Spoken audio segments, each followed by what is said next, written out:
आपण गावी जाताना किंवा लांबचा प्रवास करायचा असेल तर अनेकदा रेल्वेचं तिकीट बुक करतो. रेल्वेने प्रवास करणं आपल्याला सोयीस्कर ठरतं. मात्र जेव्हा अचानक प्रवास रद्द होतो त्यावेळेला तिकिटाचं नेमकं करायचं काय? या रेल्वे तिकिटावरचं नाव नेमकं कसं बदलायचं असा प्रश्न अनेकांना पडतो. या सगळ्याची नेमकी प्रक्रिया काय आणि नेमकं नाव बदलता येतं का, तर ते नेमकं कसं करायचं हेच समजून घेऊयात.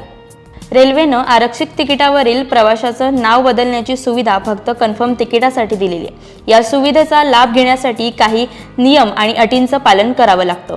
हा पर्याय तिकीटधारकाच्या जवळच्या नातेवाईकांसाठी मर्यादित आहे.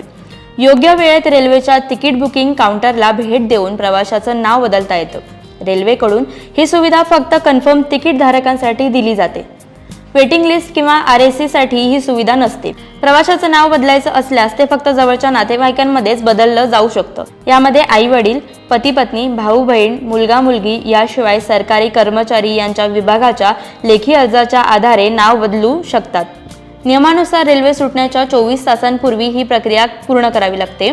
पहिल्यांदा तिकीट जमा करावं लागतं. एका तिकिटावर एकदाच प्रवाशाचं नाव बदलता येतं. अचानक प्रवास रद्द करावा लागणे किंवा कुटुंबातील एखादा सदस्य प्रवास करण्यास इच्छुक असेल तर या सुविधेचा लाभ घेता येतो. यासाठी नेमकी प्रक्रिया काय, यासाठी नेमका अर्ज कसा करायचा, तर तुम्हाला ही प्रक्रिया ऑनलाईन करता येणार नाहीये. तुम्हाला डायरेक्टली त्या तिकीट काउंटरवर जायचं आहे आणि ऑनलाईन किंवा ऑफलाईन तिकीट जर काढलं असेल तर त्याची प्रिंटआउट तुम्हाला लागणार आहे.